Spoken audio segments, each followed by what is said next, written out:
I should have never opened that door. The second I stepped into the hotel room, my heart stopped. There she was, Emily, my wife, on her knees, laughing breathlessly, her robe barely clinging to her body. And in front of her, a phone propped up, recording everything. Her voice, dripping with honey, sent a chill through my spine. "You like this, baby?" I blinked, my mind refusing to process what I was seeing. The dim light cast their shadows against the wall like some sick painting, a nightmare I had just walked into. Then she turned, her face froze mid-laugh, eyes widening in sheer horror. "Michael." Her voice cracked. What are you doing here?" A slow, smug chuckle came from the man lounging on the bed. "Jason." Some stranger with a grin like he had just won the lottery. "Damn," he muttered, stretching. "You weren't supposed to be here yet." My blood ran cold. My hands trembled. My whole world shattered in an instant. This wasn't just betrayal. This was humiliation. And I was about to make them regret it. The room felt smaller, like the walls were closing in on me. My breath came in sharp, uneven bursts. My ears were ringing, drowning out everything but the hammering of my own heartbeat. Emily, still clutching her robe, took a shaky step forward. "Michael, please." I flinched at the sound of her voice. My name on her lips felt disgusting now. Jason had the nerve to smirk, stretching his arms like he had just woken up from a nap. "Look, man, I get it. You're mad." He tilted his head, unfazed. "But it's not that deep." "Not that deep." My fists clenched so hard my knuckles turned white. "Not that deep?" My voice was deadly quiet, but the rage underneath boiled dangerously close to the surface. "You're screwing my wife on our honeymoon, and you think it's not that deep?" Emily spun around, her panic shifting to fury. "Shut up, Jason. Just shut up." Jason only chuckled. "Oh, now you want to act innocent?" He glanced at me. "She's been lying to you for months, man. Hell, probably since before the wedding." My stomach twisted violently. I could barely stand to look at her. "Is that true?" My voice was raw, barely above a whisper. Her mouth opened, but nothing came out. That hesitation was my answer. I took a slow step forward. She backed away. "I gave you everything," I said, my voice shaking. "I trusted you." Tears welled up in her eyes, but I had no idea if they were real. She had fooled me before. "Michael, No, my chest burned with anger. "Don't say my name. Don't act like you care." Her lips quivered, but she still had the audacity to try. "It was a mistake. I was going to tell you, I swear." I laughed. Actually laughed. The sheer absurdity of it all was almost comical. "A mistake." I repeated. "A mistake is forgetting to set an alarm. A mistake is picking the wrong restaurant." My jaw tightened. "You don't accidentally cheat on your husband. You don't accidentally record it." Jason snorted. "Man, she wasn't even going to tell you. She was planning to keep this going long after the honeymoon." Emily turned on him, eyes blazing. "Shut up, Jason. You're not helping." "Oh, now I'm the problem?" He scoffed, arms crossing. "You weren't complaining a few minutes ago." Something inside me snapped. Before I even registered what I was doing, my fist collided with his jaw. The impact sent him sprawling across the bed, knocking over the phone stand. The recording stopped, but it didn't matter. The damage was already done. He groaned, rubbing his jaw. "Damn," he muttered. "You hit harder than I thought." Emily screamed, grabbing my arm. "Stop it, Michael. Are you insane?" I yanked my arm free. "Insane?" I barked a bitter laugh. "You're calling me insane?"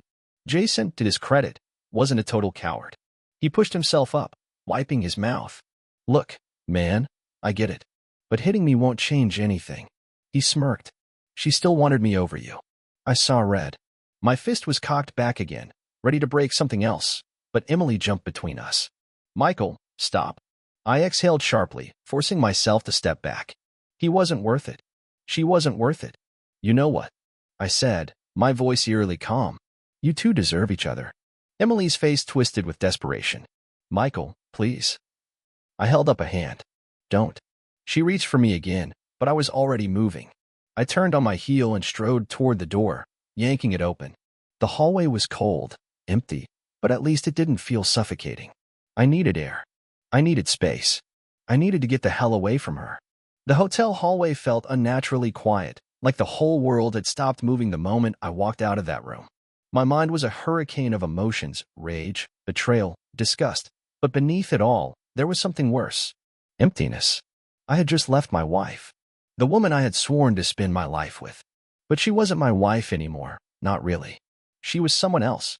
Someone who had looked me in the eyes, promised me forever, and then spat in my face. The air was thick and humid, but I barely felt it as I stumbled down the corridor, my fist still trembling from punching that bastard. I should have hit him harder. I should have done a lot of things. A door creaked open behind me. I didn't have to turn around to know it was Emily. "Michael, please," she called, her voice cracking. "Just talk to me." I kept walking. "Michael, don't do this." Her footsteps quickened behind me, her voice more desperate now. "Where are you going?" I stopped. Not because I wanted to, but because something inside me snapped. My body turned before I could stop it, my eyes locking onto hers. Emily, the woman I had given everything to, standing there in nothing but her robe, her mascara smudged from fake tears, looking at me like I was the one breaking her heart. "What do you want from me?" My voice came out sharper than I intended. She flinched. Her lips trembled. "I don't know. You just what?" I stepped forward, and for the first time, she backed away. "You just destroyed our marriage? You just threw away everything we built." Tears spilled down her cheeks, but they meant nothing to me now. "Michael, it wasn't supposed to happen like this." I barked out a bitter laugh. "How was it supposed to happen, Emily? Were you going to keep sneaking around? Keep lying to my face while you—" My jaw tightened, cutting off the sentence before I said something I'd regret. She swallowed hard, wiping at her cheeks. "I was going to tell you." I laughed again, but there was no humor in it. "When, Emily? When we got back from our honeymoon? When we bought a house? When we had kids?" Her face twisted in pain, and for a second, she almost looked like the woman I had fallen in love with. But that woman was gone. "Michael, I still love you." The words came out in a whisper, almost like she was afraid to say them too loud. I felt something deep inside me snap. "Love," I repeated, my voice dripping with venom. "You don't love me, Emily. You love the idea of me. You love the security, the stability. But if you loved me, you wouldn't have done this." Her breath hitched. "I made a mistake." I shook my head, stepping back. "No, you made a choice." She reached for me again, but I was already gone, walking toward the elevator. I pressed the button, barely noticing the way my hand trembled. "Michael," her voice was softer now, almost pleading. "Please don't leave like this." I turned to her, my chest hollow. "How else am I supposed to leave, Emily? Should I pretend this didn't happen? Should I just go back to that room and act like my wife didn't just record herself for another man?" She winced, her shoulders curling inward like she could make herself smaller. The elevator dinged. I stepped inside. Before the doors closed, I looked at her one last time. "Goodbye, Emily." And then she was gone. The lobby was quiet this late at night. The receptionist barely glanced at me as I walked past, my footsteps echoing against the marble floor. I didn't know where I was going, only that I couldn't stay here. Not in the same hotel where my marriage had just burned to the ground. I stepped outside into the warm night air, inhaling deeply. It didn't help. My lungs still felt like they were caving in. I needed a drink. The bar across the street was dimly lit, half empty. Perfect. I slid onto a stool and signaled for the bartender. "Whiskey." Neat. The drink came fast, and I downed it even faster, the burn doing nothing to dull the ache inside me. I wasn't even sure what I was supposed to do now. Go back to our shared home? Start filing for divorce? God, how did my life fall apart so fast? A voice pulled me from my thoughts. "You look like hell." I glanced up. A man, maybe mid-40s, was sitting a few seats away, nursing a beer. He had the kind of face that had seen too much of life. "Thanks," I muttered, waving the bartender for another drink. The guy chuckled, taking a sip. "Let me guess. Woman troubles." I let out a humorless laugh. "Something like that." He nodded like he'd heard it all before. "Let me give you some advice, kid." He leaned in slightly. "You're angry now. You want to break something. Maybe even get revenge." I tensed, my fingers curling around my glass. "But revenge won't fix anything." He shrugged. "Won't make the pain go away. Won't change what happened." I stared into my drink, his words sinking in. He was right. But that didn't mean I wasn't still thinking about it. Because no matter how much whiskey I drank, no matter how many deep breaths I took, I wasn't done with Emily yet. I woke up the next morning in a haze, the bitter taste of whiskey still clinging to my tongue. My head throbbed, but it wasn't just the hangover. It was the weight of everything. The betrayal, the humiliation, the sheer audacity of Emily and Jason. I stared at the ceiling of the cheap motel room I had checked into last night. The fan above me spun lazily, as if mocking the storm brewing inside me. I had spent hours replaying every moment in my head, the smirk on Jason's face, the way Emily had begged only after she got caught, and worst of all, the video. I had left without taking her phone, but I knew that video still existed. The evidence of her betrayal, sitting in some hidden folder like a dirty secret. No, she didn't get to walk away from this unscathed. I sat up, rubbing a hand over my face. The dull ache in my skull was nothing compared to the fire burning in my chest. I needed a plan, and I knew exactly where to start. By noon, I was back at the hotel, my heart pounding as I approached the front desk. The same receptionist from last night barely looked up from her computer. "I need a key to my room," I said, forcing calm into my voice. She frowned. "Sir, your wife is still checked in. I just need to grab my things." I plastered on the most exhausted, broken look I could manage. "Please." She hesitated, then sighed, handing me a spare key. "Just don't cause any trouble." "Trouble? Oh, sweetheart, I'm just getting started." I took the elevator up, my pulse hammering in my ears. The second I reached the door, I hesitated. What if she was still in there? What if Jason was with her? I didn't care. I slid the key in and pushed the door open. Empty. The bed was still a mess, the evidence of their night still scattered across the room. My stomach turned, but I forced myself to focus. Emily's purse sat on the dresser, her phone half buried beneath a pile of clothes. I grabbed it. Locked? Of course. But I knew Emily better than anyone. Her passwords were always emotional anniversaries, pet names, things that made her feel safe. I tried our wedding date. Wrong. I tried my birthday. Wrong. Then it hit me. Jason's name. I typed it in, adding the last 2 digits of his birth year. Unlocked. A wave of nausea rolled through me, but I pushed it down. I tapped into her gallery, scrolling through her recent videos. And there it was. I pressed play. The screen filled with her, Emily, sprawled across our honeymoon bed, giggling as she adjusted the camera. And Jason's voice in the background, chuckling like this was all some big joke. My hand shook as I hit download, saving the file to a secure folder. Then, for good measure, I sent it to my own email. A backup. My thumb hovered over the delete button. No. Let her keep it. Let her think she still had control over this. I set the phone back exactly where I found it, erasing any trace that I had been there. Time for step 2. I didn't just want revenge, I wanted justice. Emily had played the role of the perfect wife, fooling everyone. Her parents, our friends, even my own family. I wanted them to see what she had done. I started with a group chat, one that included her parents, my parents, and a handful of close friends. My fingers flew across the screen. "Michael, I wasn't sure how to say this, but I think you all deserve the truth. Emily didn't just cheat on me, she recorded it. On our honeymoon. With Jason." I attached the video. Not the full thing, just a few damning seconds. Enough to destroy her reputation, but not enough to be outright illegal. Within minutes, my phone exploded with calls and messages. Emily's mom. "What is this?" My dad. "Tell me this is a joke." My best friend, Ryan. "Bro. Holy sh*t. And then, finally, Emily. "Michael, what the hell did you do?" I smiled. Step 3 was already in motion. Emily wasn't just some random woman, she was a public figure in our small town. She worked for a family-owned business, one that prided itself on morals, values, and integrity. Her boss?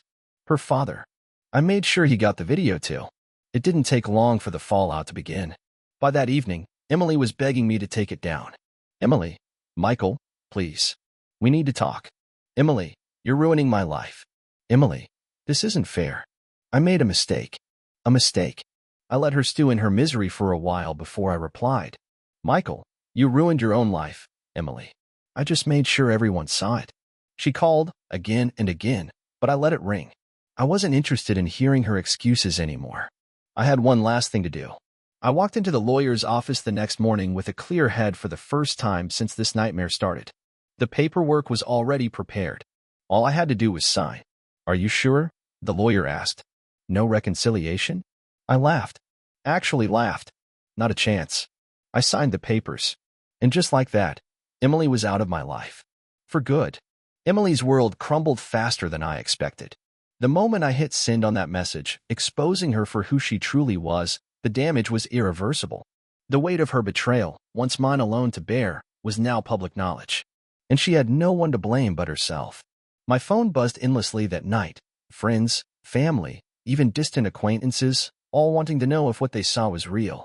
Emily's mother called twice, leaving panicked voicemails begging me to reconsider, to take the message down, to think about the consequences. Consequences? The irony was almost laughable. She hadn't cared about consequences when she was recording that video, when she was sneaking around behind my back. She hadn't thought for a second about what it would do to me. Now, she wanted mercy? I turned off my phone and let her scream into the void. By morning, the damage had reached Jason.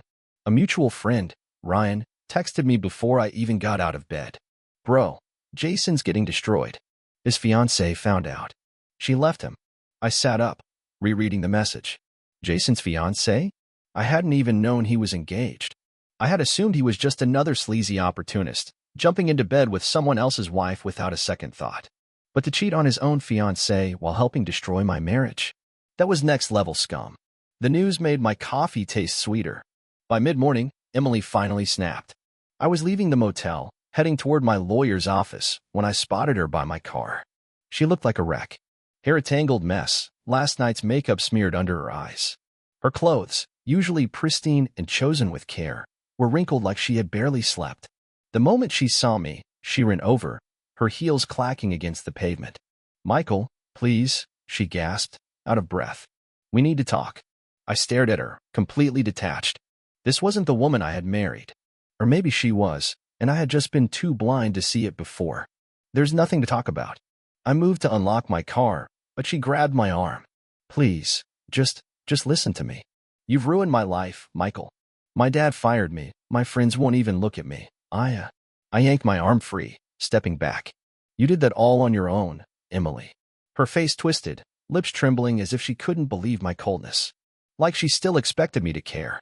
Tears welled up in her eyes, but I didn't feel sorry for her. Not after what she had done. You don't understand, she whispered. I made a mistake. I was drunk. I wasn't thinking it. Spare me, I cut her off. You recorded it, Emily. You set up the camera. You weren't drunk. You weren't out of control. You knew exactly what you were doing. Her breath hitched, her eyes darting around the parking lot as if looking for someone, anyone, to back her up. But no one was here to save her. I shook my head, disgusted. I just have one question. Her lips parted slightly, hope flickering in her eyes, like maybe, just maybe, there was still a chance to salvage something. I leaned in, lowering my voice. Was it worth it? She flinched like I had slapped her. I didn't wait for an answer.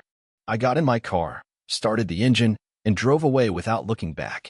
By the time I reached my lawyer's office, my mind was already 10 steps ahead. The divorce was non-negotiable. But I wanted more than just freedom. I wanted to make sure Emily didn't get a single thing out of this. I walked into the office with a clear goal, take everything and leave her with nothing. My lawyer, a sharp-eyed woman named Karen, skimmed through my case, nodding as I explained the situation.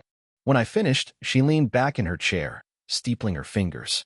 Well, she said, she's not getting a dime. Not after this. Relief flooded me. Karen flipped through some papers, adjusting her glasses. Given that you caught her in the act and of hard evidence, you're in an extremely strong position. If she tries to fight for anything, we can drag that video into court. The idea of Emily sitting in front of a judge, forced to explain that video, was almost too satisfying. I signed the papers without hesitation. The final nail in the coffin. Let her know we're done, I said, sliding the documents back to Karen. And tell her she won't see a cent from me. She nodded, a smirk tugging at her lips. Consider it done. That night, I celebrated alone. A quiet dinner, a few drinks, not to drown my sorrows, but to mark the end of a chapter. I wasn't the same man I had been a few days ago. The naive fool who had trusted the wrong woman. The man who thought love was enough to keep someone faithful. That man was gone. And good riddance. As I finished my drink, my phone buzzed one last time. A message from an unknown number. Emily, I hope you're happy. You destroyed everything. I chuckled, shaking my head. No, Emily. You destroyed everything. I just made sure everyone saw the truth. I deleted the message, leaned back in my chair, and let the weight lift from my shoulders. For the first time in a long time, I was free. The silence in my apartment was different now. Not the heavy, suffocating quiet of heartbreak, but something cleaner. Emptier, but in a good way. The storm had passed, and I was finally standing in the wreckage, knowing damn well I'd never let myself be blindsided like that again.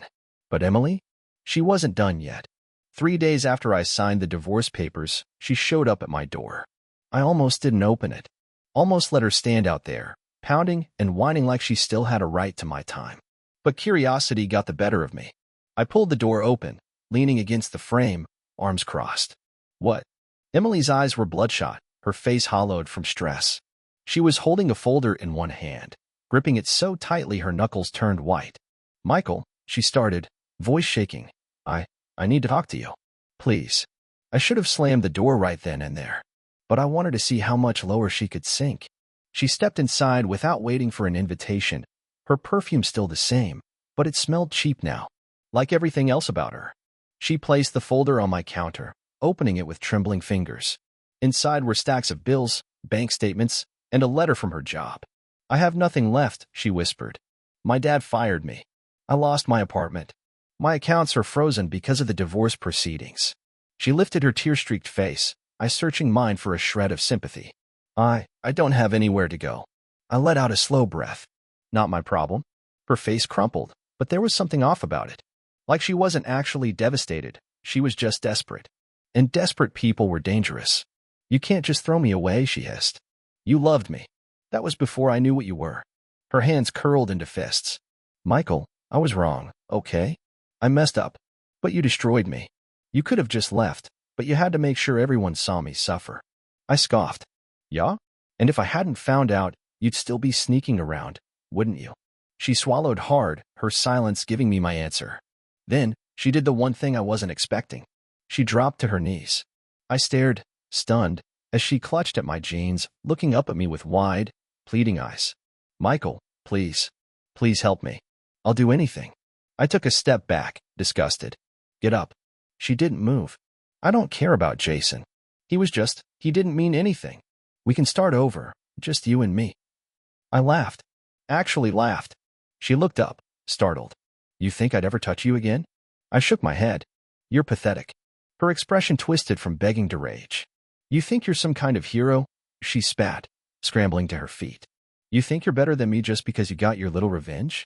Newsflash, Michael, you're just as cruel as you think I am. I tilted my head, smirking. Nah, I'm worse.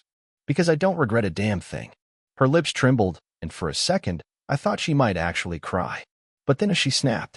With a scream, she grabbed the folder of papers and threw it at me.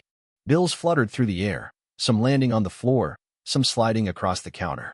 I hope you die alone, she seethed. I hope you never trust another woman again. You deserve to be miserable for the rest of your life. I watched her, calm, as she panted, waiting for some kind of reaction. Then, I walked to the door, opened it wide, and gestured. Out. She hesitated. Maybe she thought I'd change my mind, that I'd break at the last second. But I didn't. She let out a sharp, broken laugh, shaking her head as she stormed past me. You'll regret this. The door slammed shut behind her. And just like that, Emily was gone. The divorce was finalized 2 weeks later. I barely looked at the papers when they arrived, just signed them and sent them back, closing the book on the worst mistake of my life. Emily tried to call a few times after that. I never answered. The last thing I heard? Jason had skipped town, his ex-fiancée dragging his name through the mud, making sure everyone knew what kind of man he really was. Emily, on the other hand, faded away. No job, no reputation, no money. She'd always been good at pretending, but no one was buying it anymore. As for me, I started over. Not with another woman, not yet. I needed time. Time to rebuild, to remember who I was before Emily turned my life upside down. One night, I sat in my apartment, staring out at the city lights, a whiskey in hand. I wasn't bitter, wasn't angry, just free. For the first time in years, I wasn't looking back. I was finally looking forward. The days after Emily's final meltdown felt strangely quiet. Not the uneasy silence of waiting for the next disaster, but a peaceful kind of emptiness. Like stepping outside after a storm and breathing in the fresh air. No more mind games. No more watching my back. I thought she might try something, some last desperate attempt to drag me down with her. But after that final door slam, she was gone. Good. I went back to focusing on myself. The gym became my second home. I started going out more, reconnecting with old friends I had stupidly let slip away during my mess of a marriage. And for the first time in a long time, I actually felt like myself again. Then, one night, something unexpected happened. It was a Friday, and my buddy Jake dragged me out to a bar downtown. Come on, man, he said, clapping a hand on my shoulder. It's been months. Time to live a little. I wasn't exactly in the mood for a wild night, but I figured a few drinks wouldn't hurt. The place was packed. Music thrummed through the floor, and the scent of alcohol and expensive perfume filled the air. I leaned against the bar, sipping my whiskey, content to just watch the chaos unfold.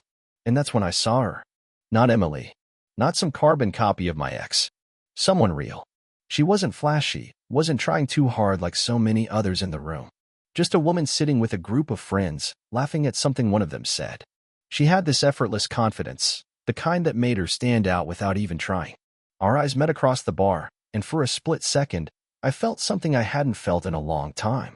Curiosity. I didn't even think, I just acted. Drink in hand, I walked over. You look like you're actually enjoying yourself, I said, smirking. That's rare in a place like this. She turned, raising an eyebrow. And you look like you'd rather be anywhere else. So why are you here? I chuckled. Blame my friend. He thinks I need to get out more. She tilted her head, studying me. Do you? I thought about it. Yeah, I admitted. Probably. A small smile played on her lips. Well then, it's a good thing you came. Her name was Lena. And for the first time in a long time, I wasn't thinking about Emily. Lena and I talked for hours that night. About everything and nothing. No games, no pretenses. Just two people enjoying each other's company. When the night ended, we exchanged numbers, and for the first time since my marriage crashed and burned, I actually felt like I was moving forward. Then, Emily came back. Not physically, no, she was too much of a coward for that. But she found a way to make her presence known. It started with a text from an unknown number. You moved on fast. Hope she knows what she's getting into. I stared at the screen, my grip tightening around my phone. I knew it was her. That smug, bitter tone was unmistakable. I didn't reply. The next day, Lena texted me. Hey, weird question, but do you have an ex who's a little crazy? My stomach dropped. Why? I typed back. A few minutes later, she sent a screenshot. An anonymous message warning her to be careful because I was not who I seemed. Emily. I clenched my jaw, rage simmering beneath my skin. This wasn't just desperation anymore. This was her trying to ruin something before it even began. I called her. She didn't pick up. So I sent one last message. Stay out of my life. You lost. Move on. She didn't reply. And for a while, I thought maybe that was the end of it. I was wrong. A week later, I came home to find an envelope on my doorstep. No name. No return address. Just a plain, white envelope. Every instinct screamed at me not to open it. But I did. Inside was a single photograph. Emily and Jason. Together. But not in the way I'd expected. She looked terrible. Hollow-eyed, makeup smeared, sitting in the passenger seat of what looked like a rundown car. Jason, on the other hand, looked furious. Like he'd just lost everything. On the back of the photo, in shaky handwriting, were 4 words. You did this. Congrats. I stared at the picture, a strange mix of emotions twisting in my gut. This was her final move. A pathetic attempt to guilt me, to make me feel responsible for the mess she created. But here's the thing, I didn't feel a damn thing. No pity. No regret. Just relief. I walked inside, crumpled the photo, and tossed it in the trash. Emily was finally nothing. And for the first time in forever, I was free. For the first time in months, I felt like I was finally winning. Emily had thrown every trick in the book at me. Gaslighting, manipulation, fake tears, even sabotage, and yet, here I was. Still standing. Stronger than before. She was nothing more than a fading shadow in my past, a bitter reminder of what I'd survived. And yet, something still lingered in the back of my mind. That last message. You did this. Congrats. A normal person would have tossed it aside, moved on completely. But after everything she had put me through, I knew Emily too well. She didn't do things without a reason. So I did something I hadn't done in a while. I checked up on her. Not out of guilt. Not out of regret. Just to confirm that the past was finally buried. What I found. Even I wasn't expecting that. Emily had hit rock bottom. And when I say rock bottom, I don't mean to lost some followers, had to get a normal job kind of downfall. No. I mean everything she built had crumbled to dust. Apparently, after our divorce, Jason, the guy she betrayed me with, didn't stick around as long as she thought he would. Big shocker, right? Turned out, Jason had his own secrets. Other women. Money problems. Even some legal troubles that he conveniently forgot to mention while they were rolling around behind my back. The moment Emily's name got dragged into his mess, people turned on her. Her little social circle, her online following, even the friends who once hyped her up, gone. And the best part? She had no one left to blame but herself. I won't lie. Seeing her spiral, knowing she finally got what she deserved, it felt damn good. But here's the thing about revenge, it only takes you so far. Because the real victory is moving forward. Lena and I kept seeing each other. Not in some rushed, rebound kind of way. No, this was different. She didn't tiptoe around me like I was some broken man who needed fixing. She didn't push for details about my past, didn't pry into the wreckage of my former marriage. She just let me be. And that meant more than I could explain. One night, we were sitting on her couch, some old movie playing in the background. She turned to me, curiosity in her eyes. You ever think about what you would have done differently? She asked. With her. I thought about it for a second. Then I shook my head. No. Lena raised an eyebrow. Not at all. I leaned back, exhaling slowly. If I had done anything differently, I wouldn't be sitting here right now. She smiled. Good answer. And just like that, I knew. The past was exactly where it needed to be behind me. Months passed. My life kept improving. The gym? Routine. Work? Better than ever. Lena? By my side. Everything was finally falling into place. Then, one afternoon, I got one last message. An unknown number. No name attached. But I already knew who it was. You won. Hope it was worth it. I stared at the screen, debating whether to respond. Then I did the only thing that made sense. I deleted it. Because at the end of the day, Emily was just a bad chapter in a book I had already finished. And me? I was already on to the next one.